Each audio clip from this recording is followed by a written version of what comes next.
Nadine Hakizimana, Felicia Thobejane, and Candice Chirwa, who are some of the contributors to this amazing publication. And I'm just going to read very quickly from the back of the book. It's time to breathe new life into South Africa. This country cannot claim to be a free democratic society when it's women who contribute to half of the population and continue to be dominated by men. Patriarchy is deeply entrenched in our society, and the only way to fight this system is to bring a form of understanding to the battle. This book is a tool on how to coexist. This book is in no way an attack on men, but rather an invitation for us to create a better society for the next generation. So with that in mind, tonight we invite you to hear a little bit of each of the readers in the room's contributions to the book, and to also start a discussion with the readers while we have them here, because part of the intention of this book is to create conversational forums. So we invite you to use the chat to ask questions, to engage with the content, and to engage with the readers as well. We're going to start with the readings and then go into a discussion. And thank you so much for joining us. Thank you so much for engaging. Thank you so much for being present. We'll start with Yasaar.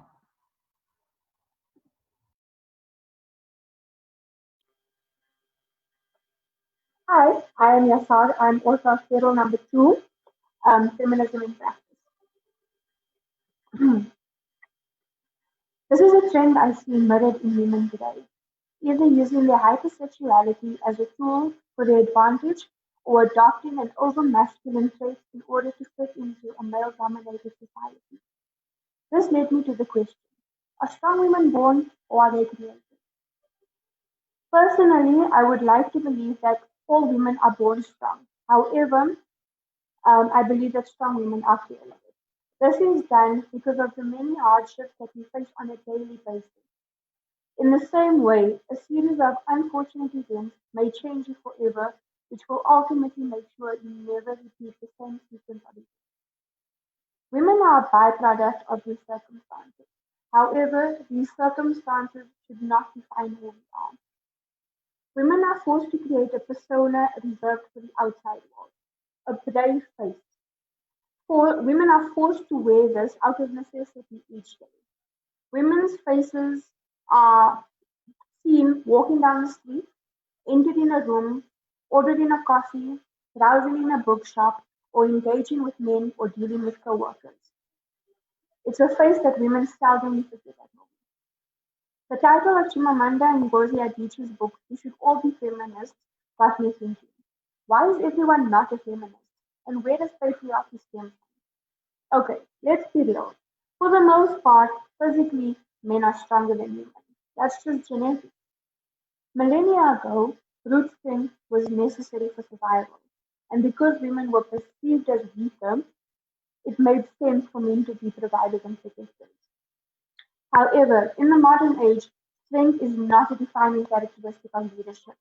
Rather, creativity, intelligence, innovation, and rationality are the new characteristics of leadership. And none of these are determined by women.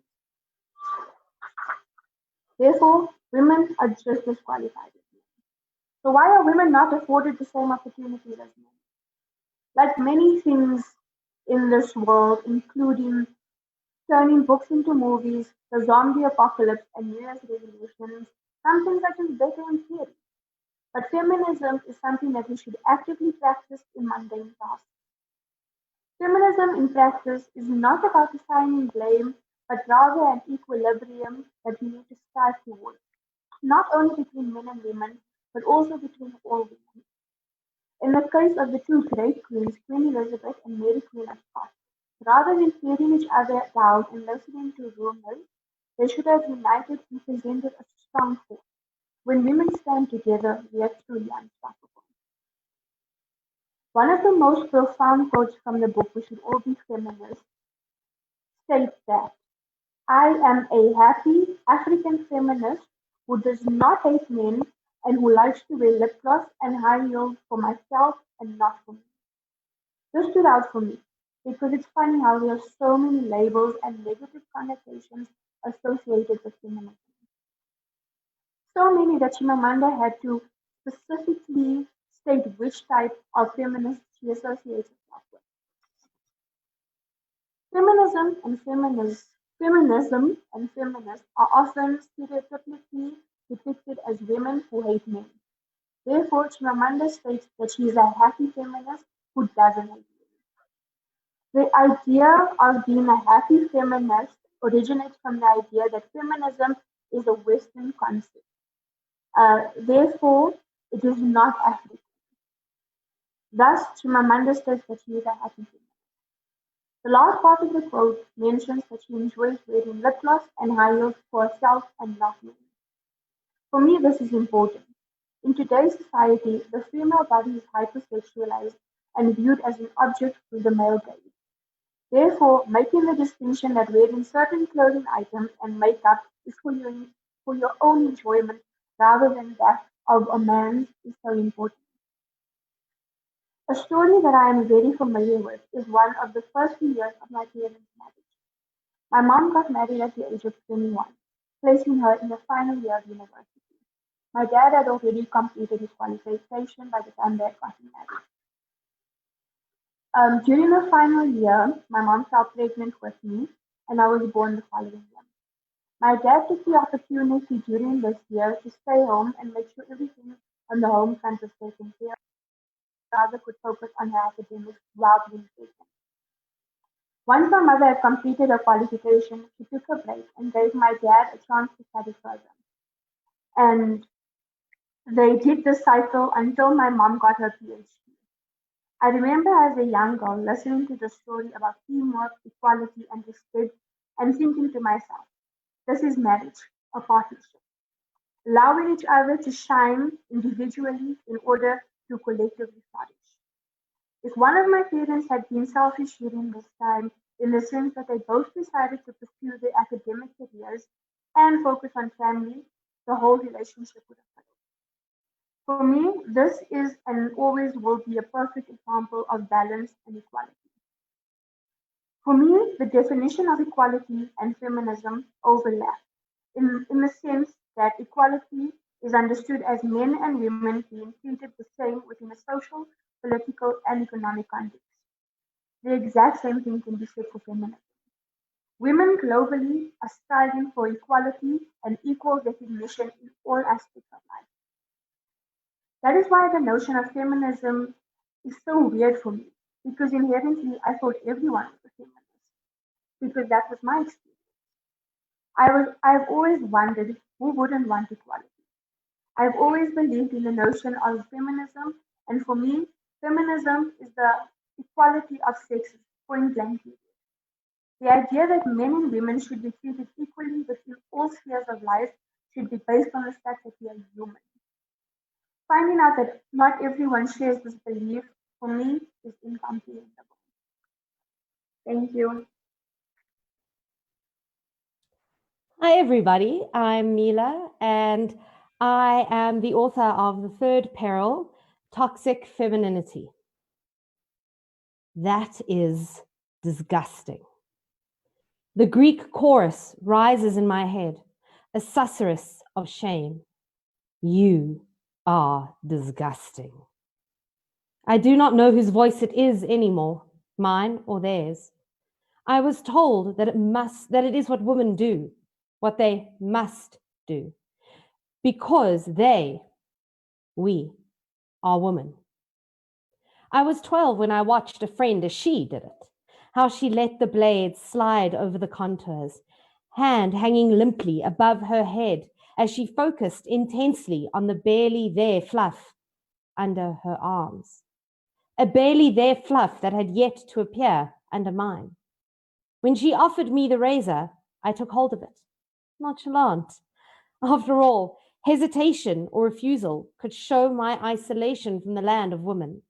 I have a vagina, hear my muffled roar. That is disgusting. My mother could not know the damage she caused.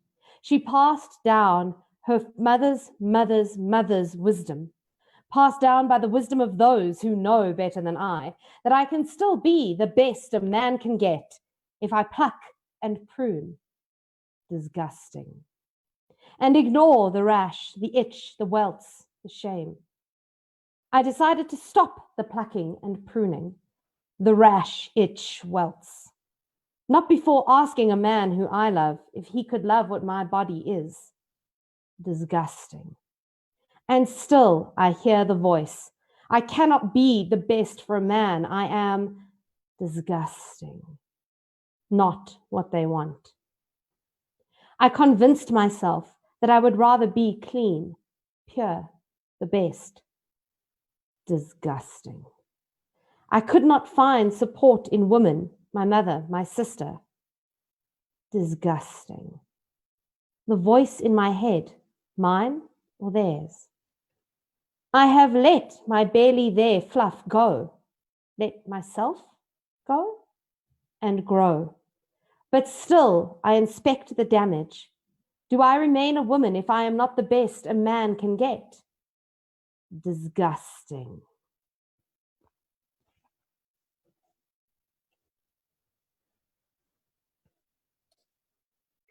Thank you, Mila. So I'll be reading an extract from chapter 4, titled Beauty is Patriarchal. Can you imagine the awkward experience of being a Black woman and having to ask a Bangladeshi man who owns one of your favorite hair shops for advice on the best brand of hairpiece for your braids? Perhaps you could imagine the confusion of looking for makeup for an event and instead being offered skin bleaching cream by a Chinese man, or watching a white European man come to collect rent from all the hairdressers who have barely had any clients that day in the salon where you get your hair done. I don't have to imagine it because I have lived it. And I know many other Black women and girls can resonate with these scenarios. There is big business in Black beauty.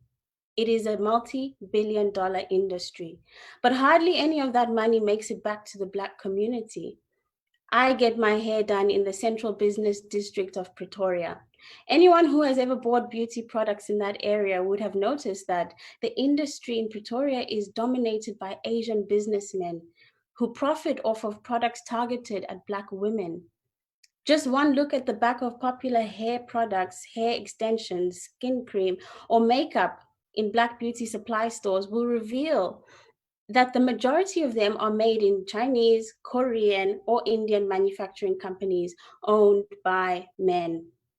If one were to take it a step further to inquire about the land or infrastructure that hosts many Black beauty businesses, or to whom rent is paid every month, it would not be surprising to see that a white male is the main benefactor. So my take on this is that the predominance of men in the Black beauty industry is part of a much broader and much more sinister agenda than many of us may assume. As such, this chapter exposes the perils of patriarchy found in the Black beauty industry from the perspective of a young Black South African woman. Before delving into the nitty-gritty of the issue at hand, allow me to introduce myself. I am Nadine Hakizimana, Rwandese by blood, born in Botswana and South Africa raised. It might also be a good time to mention that I love to wear makeup. I love to change up my hairstyles and I love experimenting with fashion. It's safe to say that I am a quintessential girly girl. Beauty matters to me because it is an expression of my personal identity, my feminine prowess, and a source of my confidence. It is also an extension of my cultural identity because there are unspoken beauty expectations that come with being a Rwandese woman, or Umunyarwandakazi, as my countrymates would say.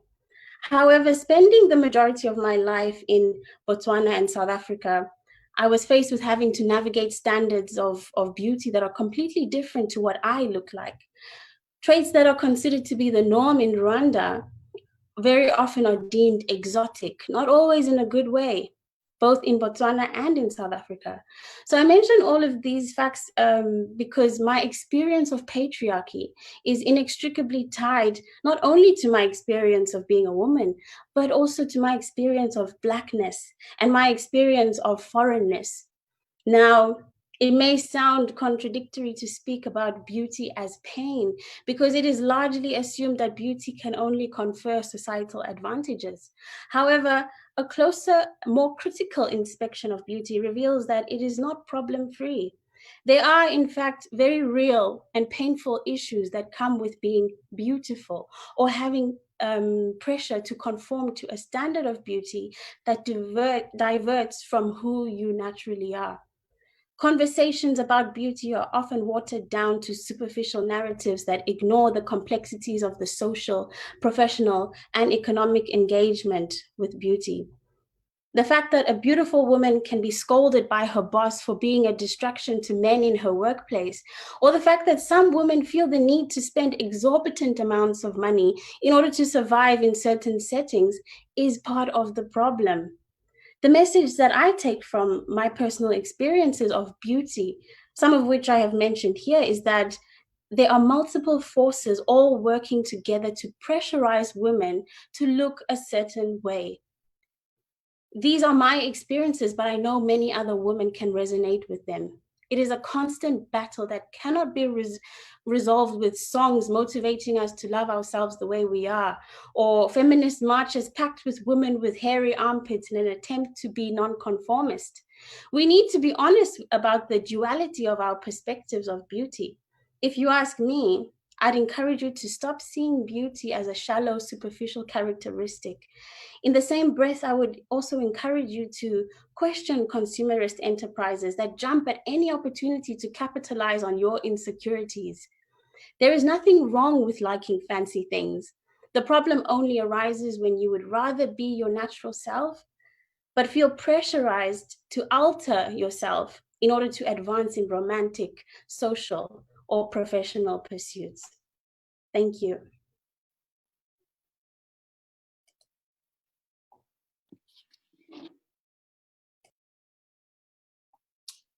Being a woman in South Africa is proving to be somewhat of an extreme sport.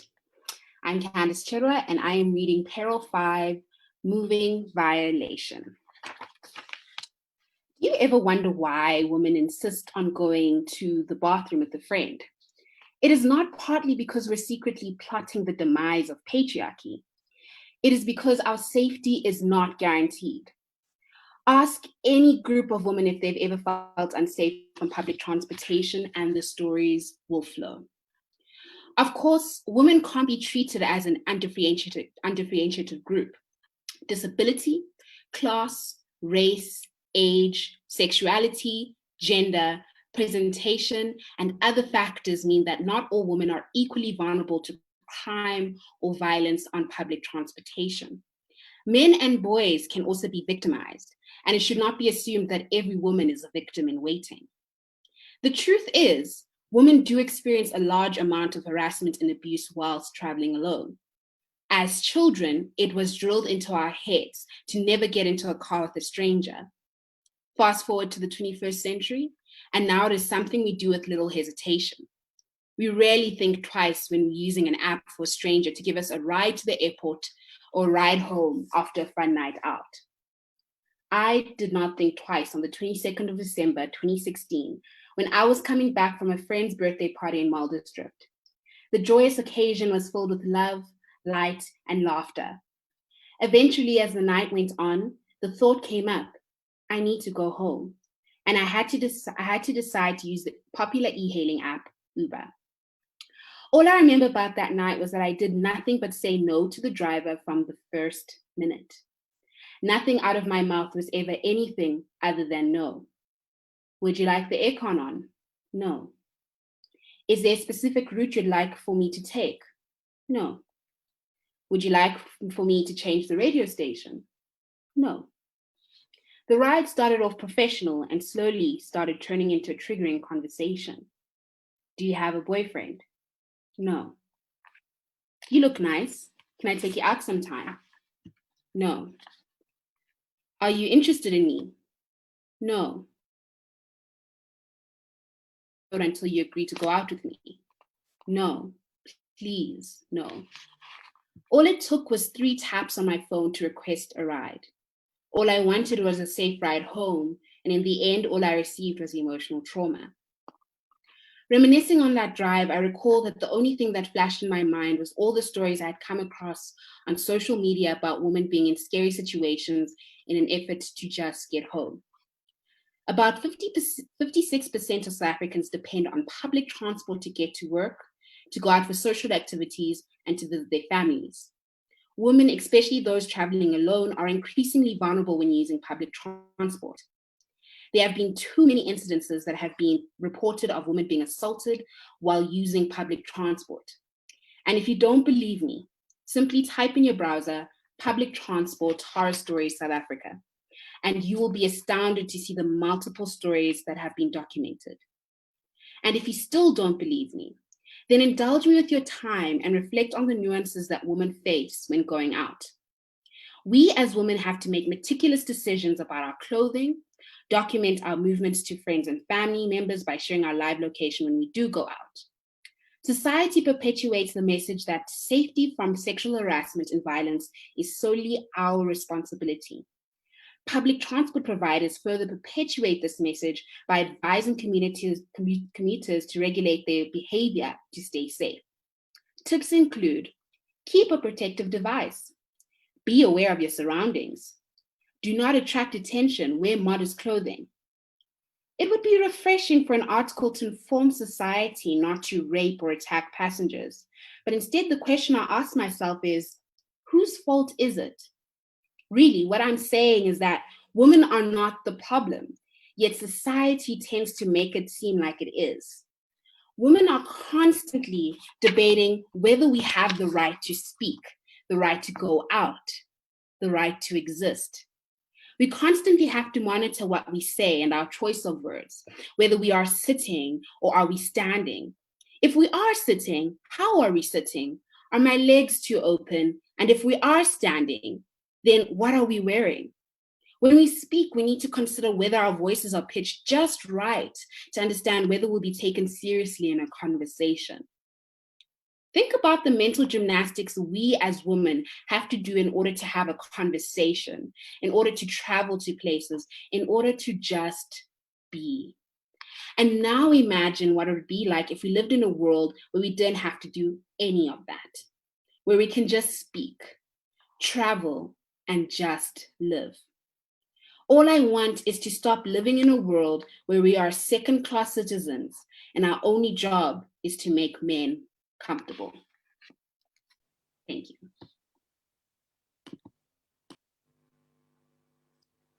Hi, everybody. My name is Felicia Thobejane, and I am the author of Perils 7 called It's a Man's World. On the 29th of December 2019, someone I considered a close friend said, and I quote, "What did women do to help the human race besides give birth? Everything on this planet a man made it. Medicine, technology, laws. Like seriously, what did women do for the human race?" Those words circle my brain more often than I'd like them to, and they leave me with a bitter taste in my mouth every time.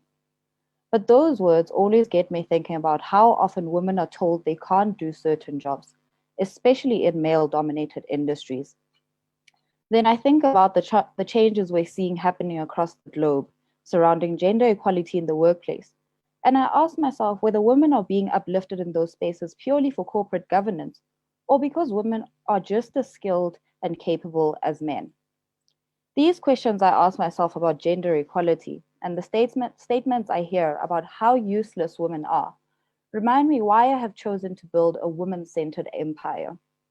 Every day, I'm reminded, although painfully, why I wanted to make just one more thing easier for women, starting up their businesses. I have come to realize that for a very long time, we are going to be fighting the war of patriarchy alone without the support of the men in our lives. I have come to realize that as women, we're going to have to uplift one another until we're equal to our male counterparts. And as a business owner of a company that focuses predominantly on the development of women-owned businesses, I face the challenge of men constantly telling me how sexist our mission is without truly understanding it. But you know what? That's okay. Remember my friend from earlier on? I haven't spoken to him since then, which is probably a problem on my part for not doing better at educating him about the consequences of saying things like that about women. But I have a feeling that once he finds his quote in this book, he might start to understand the implications of words and actions aligned with the school of thought he has on the topic of women. I think I'll send him a copy as an early birthday gift. I've been fighting the urge to send him a long list of women in history who have contributed to the existence of so many technologies and sciences, because I'm afraid that in my pursuit, I might lash out at how myopic he is, so I decided to be better than that. The patriarchy makes me angry. It makes me angry because of how it has conditioned us to think that women are not as important as men in society. It makes me angry that there are women so blinded by years of accepting it as a norm that even they have become perpetrators in the process. It makes me angry that women have to carry the burden of overcoming a system that was designed to oppress them and make them seem inferior when in fact they are the strong ones. How long do we have to carry the weight of the world on our shoulders before we are heard? How many more marches against gender-based violence do we have to endure?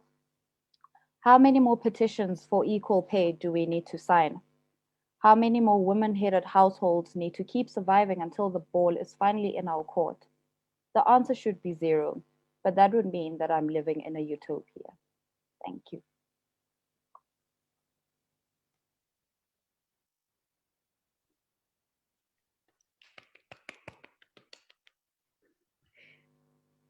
Thank you, Felicia.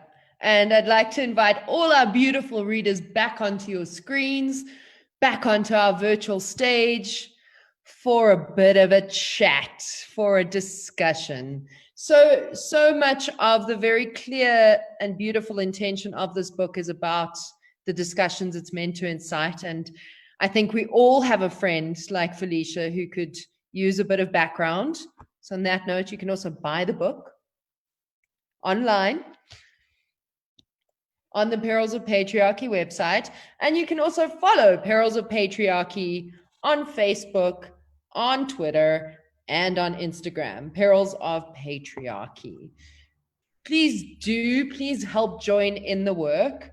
And on that particular note, I think what's so interesting, let's go straight into the discussion. We have a very quiet audience. There is a bit of a 20-second delay. So if we don't see your comments right away, please keep commenting and we will acknowledge them. But I want to start the discussion with all of you beautiful women. So talking about the work, part of the work of the book is education and inciting dialogue. But there's also this idea of resistance, right?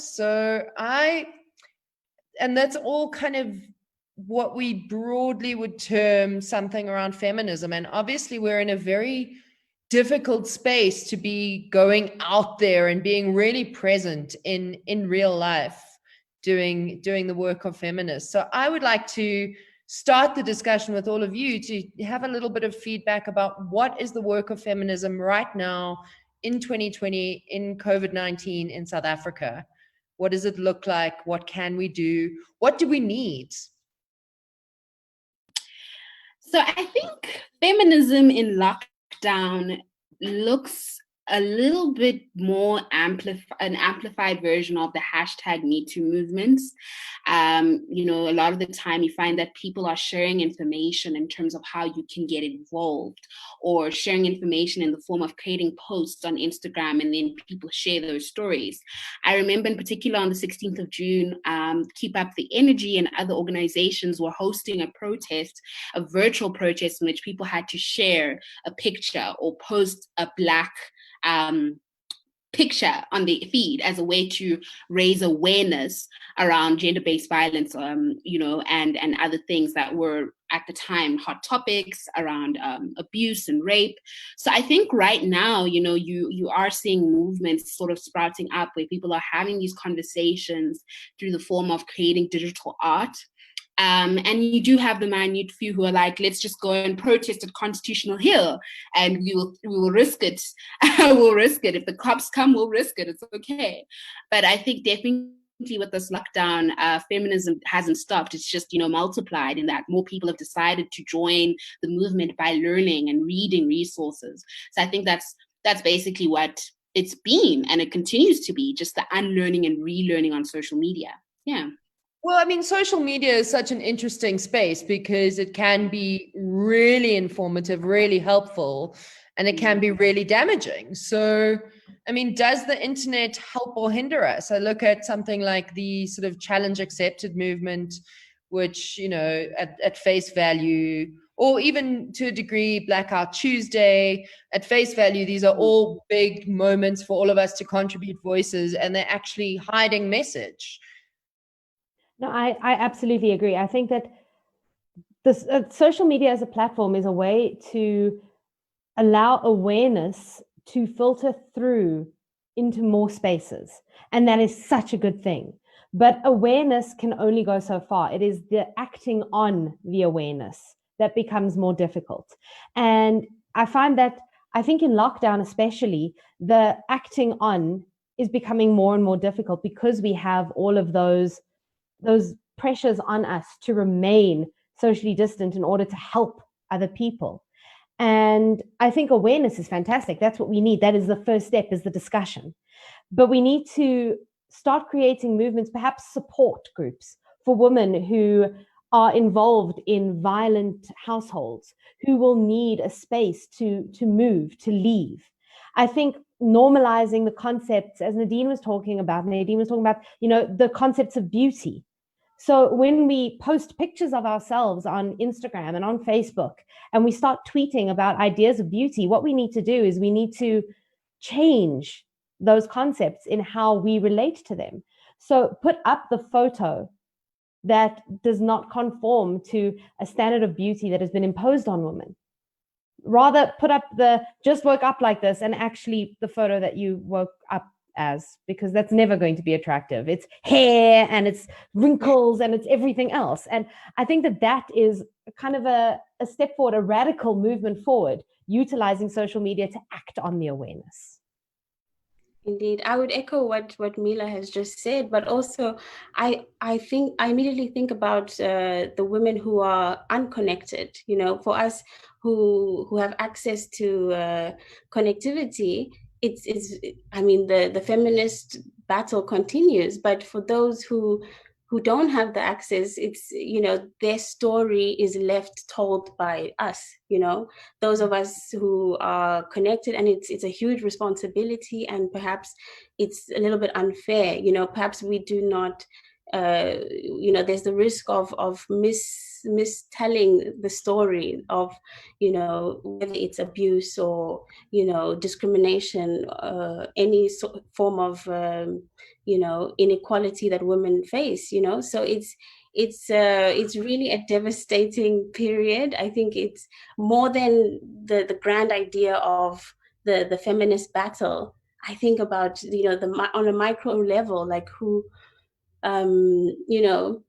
the ability of people to tell their story has been greatly affected by the lockdown, and it's something that I don't think there is a supplement. I don't think there is any way to supplement it as other than to connect the unconnected. So it's a difficult period we're going through, and it's really there are no clear answers. But I think as we're moving into the age of technology, we are all getting slightly more connected. But I mean, like you said, there are a good group of people who are not connected and whose stories will not be heard. But I think slowly but surely we are moving in the right direction. 100%, yeah.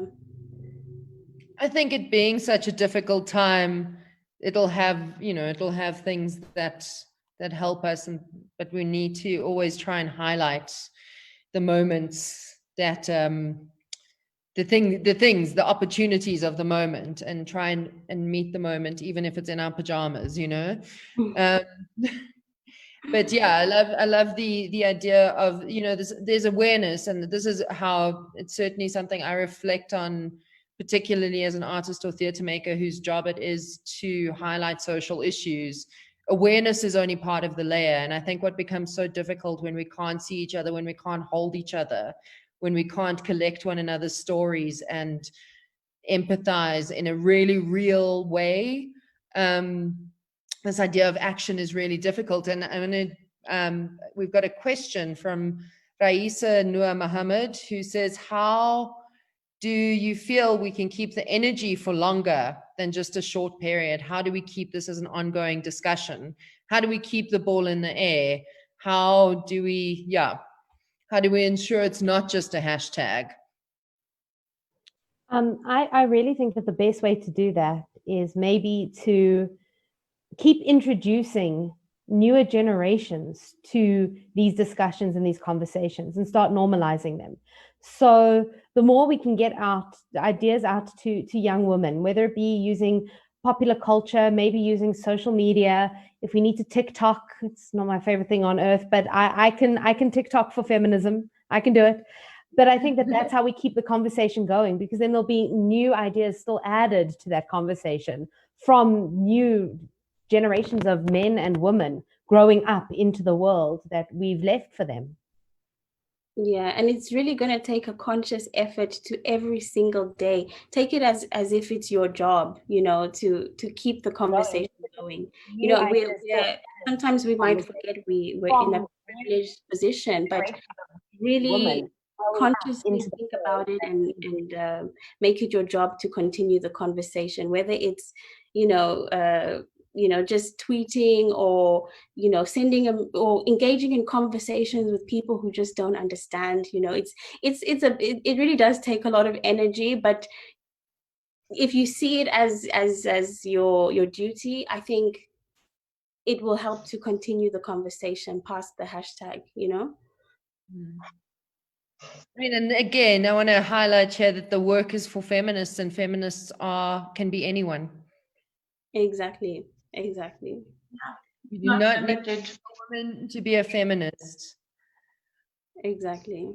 We have another comment from Jabu. I remember I was raped by my much older boyfriend when I was 23, and the responsibility of maintaining his reputation, protecting his family, and so on rested on me.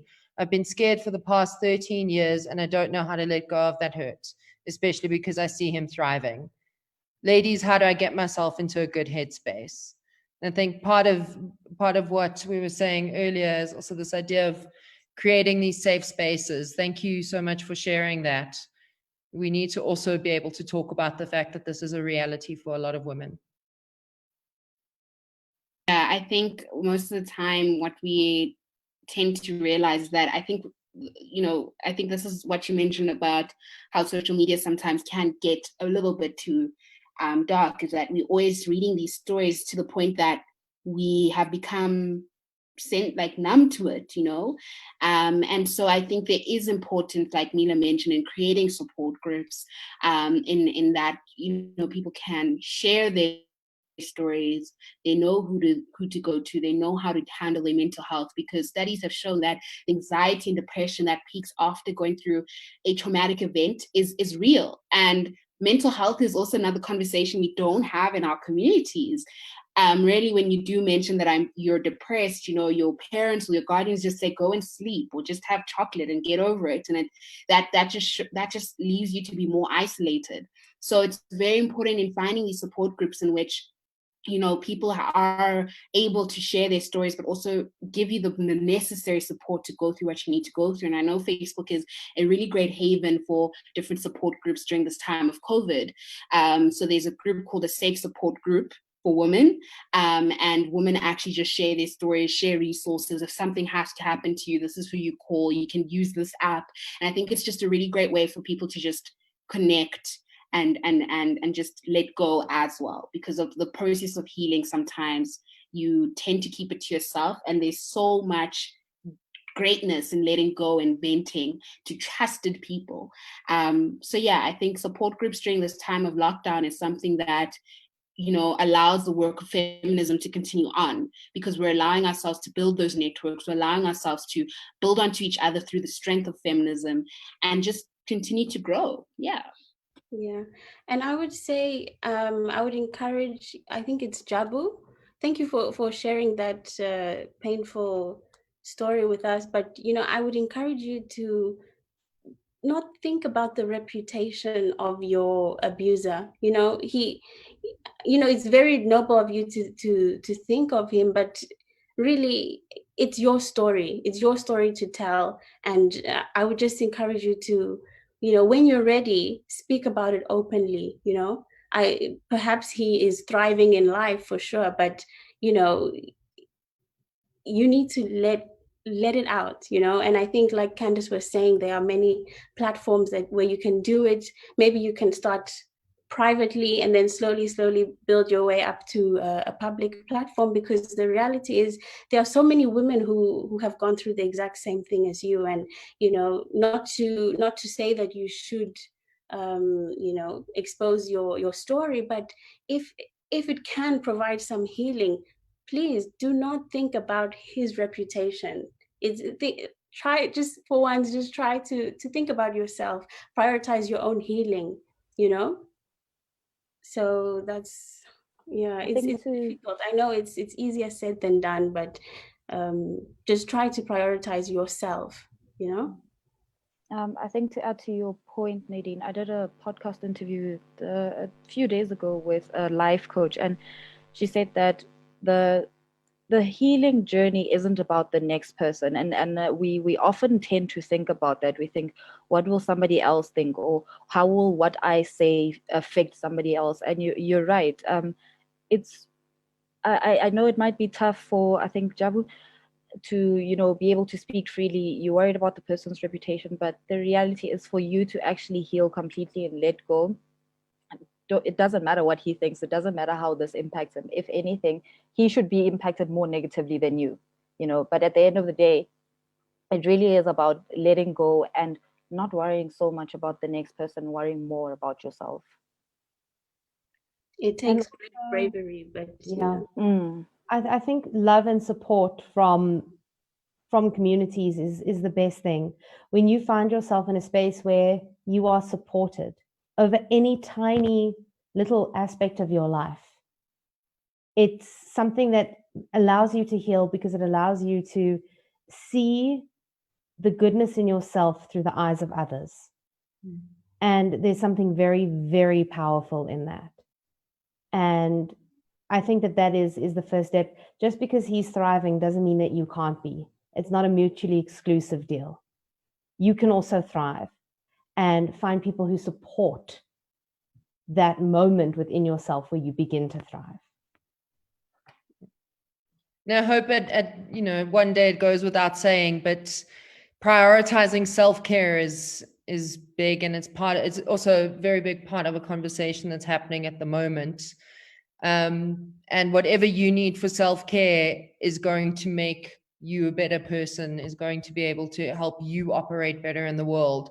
So you've got to be able to do what's good for you. On a different note of self-care, more towards the perception of beauty, how do you change the perception of beauty when Hollywood, Bollywood, and Cosmopolitan refuse to move away from scantily clad women revealing as much flesh as possible, coated in makeup? How do girls know any better if that's all they're exposed to? I think, again, one of the big things that is offered by a digital revolution, and this is also going on to the next question, is that we need to make sure girls are exposed to more. I think, even, you know, we've had a lot of conversations about representation and being incredibly hyper aware of everything that we ourselves, as part of our self-care, and people around us are consuming, and making sure that we're putting it under the hashtag choose good content at the moment, because there is a lot of noise. Another question is, how can we be more inclusive of those who are affected by the digital gap in these virtual conversations and in our activism? So I think those two things we can chat about together, because often they're the same problem. Yeah, 100%. I think the digital divide really does create it makes it difficult to see representations of different types of beauty. You know, I think it really is a privilege for those of us who can see dark-skinned women thriving on Instagram, you know, or, you know, people, I don't know, different types of beauty that divert from the norm. But this is a very tricky one, because I would say it really just takes courage from the individual to just be the odd one out, you know, be the odd one out, be confident in being odd.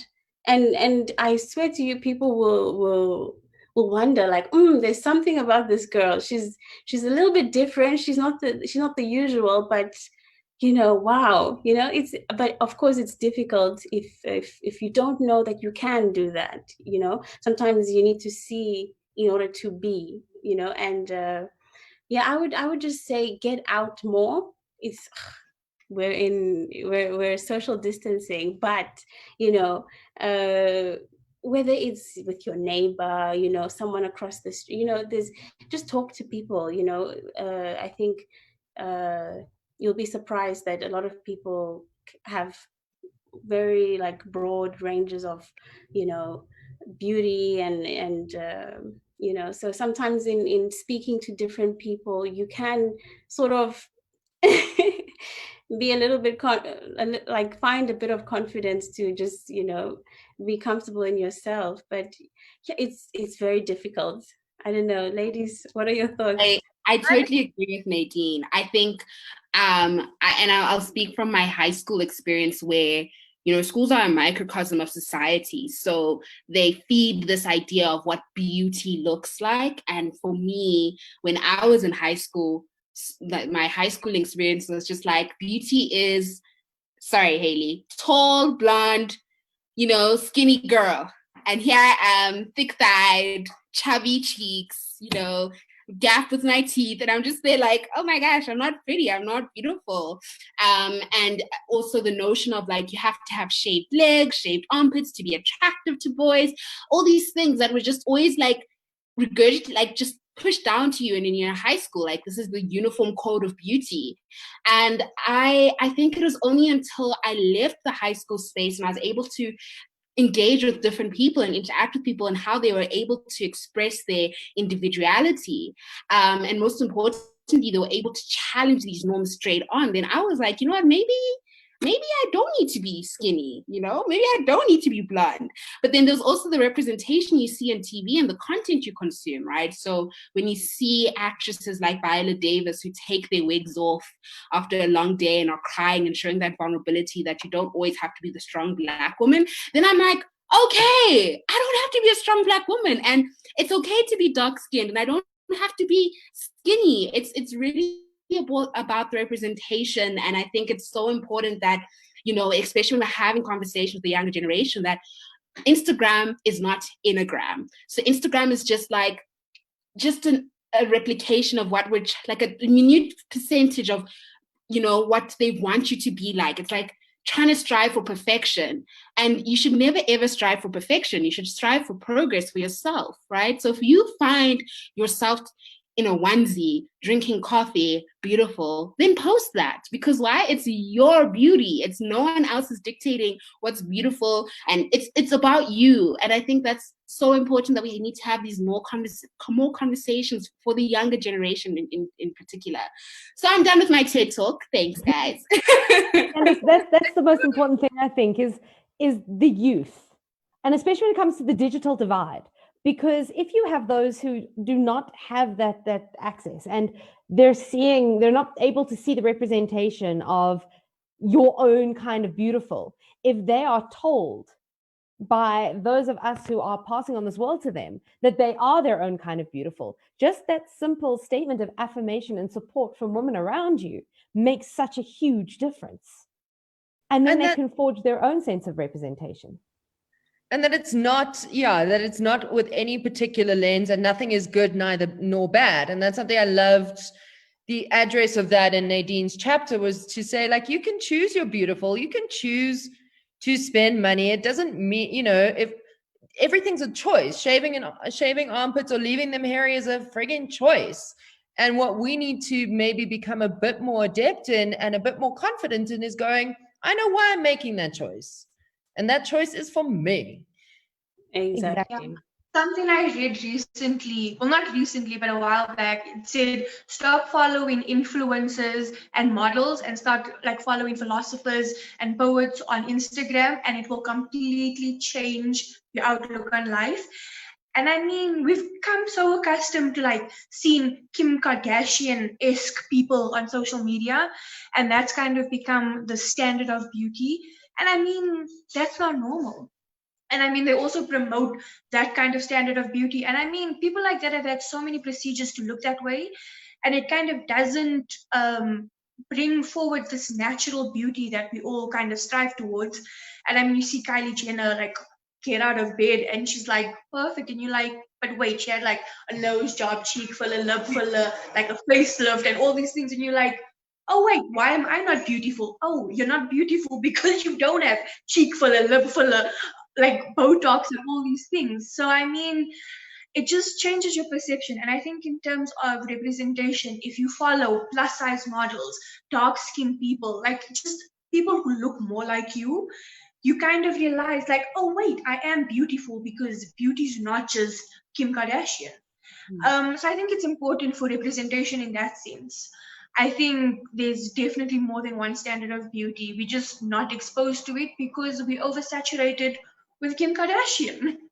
And if, like, in fairness to Kim, if she wants that because that's what makes her feel good inside, that's cool. But we're now living in a world that's not 20 years ago, where we get to choose what we look at, and that we get exposed.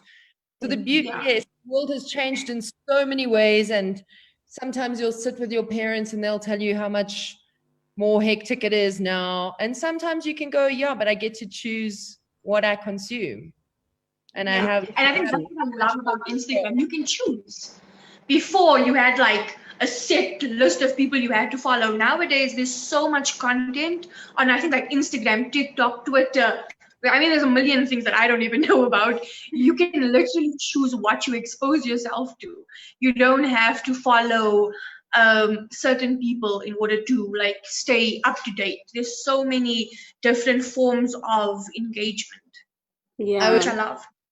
I think bringing back the point of, I think the digital gap as well, is that the people with access to, all these things, devices, people like us, should also be driving these conversations with the people that don't. So, because somebody else does not have a smartphone to look at Instagram and choose the content they are consuming, I think it should also fall on us to then drive these conversations and say, you know what, you don't have to look like A, B, and C to be beautiful. Like you said, Hayleigh, there's no right or wrong in terms of what beauty means. If anything, there really shouldn't be a definition of beauty that is compared to what another person looks like. If anything, it should be what you perceive as beautiful is beautiful, and that's it. So I think it's a very important thing. We need to continue driving these conversations. And I think, I'm not sure if it was Candice who said as well, speaking to the kids as well, these younger generations that are coming up, and ensuring that they are not feeling confined to some sort of beauty standards that we've created. Like, I have a 10-year-old sister, and every day I need to make sure to tell her, like, you know what, don't look at somebody and think this is who you want to be. Be your own person, and that's absolutely fine. You don't need to fit in a box. There is no box, to be quite honest. So create your own standards. If you want to put on makeup when you're older, that's fine. If you don't want to, that's also fine. If you want to grow your hair naturally, that's fine. If you want to straighten it, that's also fine. So I think these conversations are very, very important. Yeah, I think part of the tool of the patriarchy is putting this unnecessary pressure on each other and creating conflict between one another about these choices, which, part of taking our power back is about saying, nope, it's not an issue. don't Yeah. put where there aren't any. And I love this idea, this talk that's coming about, like a sort of a trickle down effect into younger generations and a sideways effect in terms of sharing our different accesses. And I think that is what women do so beautifully. And it is a definite way of taking awareness and spreading action. I think I would think, like, as a woman, I would encourage all of us, you know, I'm talking to the older women, just find maybe 1 or 2 or 3 young girls and mentor them. You know, I think there's so much, there's a lot of power in mentorship, you know. Maybe it doesn't have to be too serious, just talk to them, see where their head is at, and maybe guide, because there are certain things that, of course, they have their mom, their sister, whatever, but there's certain things that, you know, can sink in better coming from another woman, not in your family, you know. So I think this is like a call to action, you know, for us to take responsibility. Like, of course, we know this, luckily, but let's try to impart this knowledge on younger people, like you've all been saying. Yeah. So I want to talk also quickly to this idea of Women's Month, just as we head towards the close of, we sort of spoke about this initially as a Women's Month event, and what, you know, while we've been speaking so much about really tangible impact, referring back, I think, especially to Felicia's writing, this sort of lip service around Women's Month and what actual strength we can, what we can use that moment for as well, while everyone's throwing the spotlight onto us. What's it all about? I think it needs to be a month where sustainable change is actually brought, and not just, I wouldn't necessarily say superficial, but like there's certain brands now that have decided to put a specific spotlight on women in their company, and changing their brand logo to be inclusive of women, and changing a specific emblem to be inclusive of women. And it's like, okay, that's cute, but what about change? Like, to be honest, I know how great I am. Like, there's days when I'm like, okay, I'm not that great. And there's days when I'm like, girl, today, you is it. And I like this, like every year it always has to be like, let's just make women amazing. Women are great. Women are fantastic. It's like, we know. We be new. But what about the change, right? The same money used in marketing to make these great things could have been used to have equal pay, right? The same money used to bring security guards in pink boots for the month of Women's Month could have been used to bring more jobs for women. Or better yet, have us be more safe when we're walking the streets. Change is actual, like it needs to be sustainable, and not just for the purposes of saying we fulfilled our marketing budget. That's it. Thanks for coming to my TED Talk. Candice, I think to add as well onto what you're saying, I'm so tired of seeing, you know, the typical man in a doek, man with the red lipstick, the men in heels. Why? That's not doing anything for us.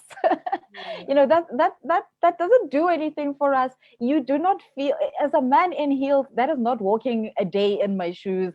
You know, those are not things that I want to see as Women's Month campaigns. Like you're saying, it needs to be more proactive. It needs to be, what are you doing in your workforce to make sure that women are empowered, and, you know, women are feeling seen, women are feeling as equal to men and are not feeling inferior. You know, I don't want you to put in a doek and come to work and say, hey guys, you know, it's Women's Day, happy Women's Day. No, I mean, we saw on actual Women's Day, which was a Sunday, I think it was, I don't know if it's JMPD, launched a campaign where there were only women at the roadblocks. And I said, how does this make any sense? If anything, you should have given those women a day off and said only the men are serving today, as to give our ladies a break, a day off because they work so hard.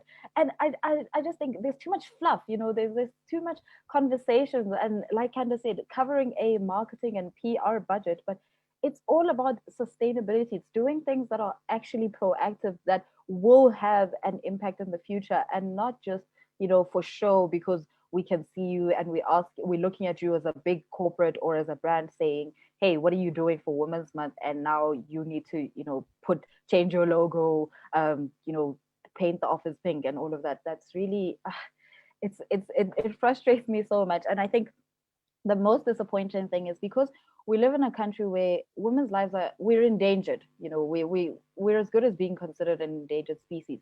It also boils back down to our security. What is being done to address things like gender-based violence? What is being done to address how our justice system is failing us as women? That's another big thing that I saw a lot of people saying that they don't want to celebrate Women's Day because there is nothing to celebrate.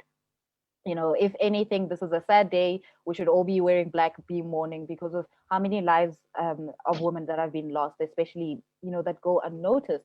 And it's also because the perpetrators are within the justice system as well. So there's just so many issues. We could start a whole new conversation about it, but Women's Month, it needs to be more about proactive action more than it is about the PR and marketing stunts. I agree. I feel like, sorry, mine's a 2-second little moment of saying maybe it would be better if they asked women what we'd like for Women's Month instead of deciding what to give us. I don't know. It's an idea. Maybe we can think through. But I don't want. Nobody has ever asked, actually. Yeah, nobody said. Women to be in top positions in particular corporate spaces as well. Exactly. To be making these kinds of decisions. Yeah. Women and or feminists. Yeah, that's the thing, because just because there are women in high positions doesn't mean they will prioritize women issues. So we need feminist-minded leaders, So yeah, I don't know. It should be Women's Year, or it should be women all the time and all the time, yeah. Until there is genuine equality, which who knows? How do we even calculate that? Yeah. I think another thing also is like Women's Month and Women's Day. It's one day. You have a campaign for 30 days, and I mean, there's 365 days a year. What are we doing the rest of the time when like the campaign slot is over? What's happening then? You could have used that money for such a good cause. And I mean, you're promoting a Duke on one day to show that you're woke. What about the rest of the year? Like, we're not wearing a Duke and red lipstick every day. Like, what's happening, guys? Yeah. Okay, I'm going to wrap it up. We've been chatting for a really long time. Obviously, this conversation is ongoing. I hope that goes without saying. We hope that everyone who's been watching tonight is inspired to go and do a bit of work, to spread a bit of love, and to use this new moment that we're in a different and particular way. I think particularly in a move toward equality. I think I think something beautiful that's come out of this discussion tonight is that we have a choice.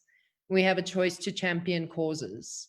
We have a choice to be aware of the way we speak to younger people particularly, and that we can all just go out without doing very much. We can do something.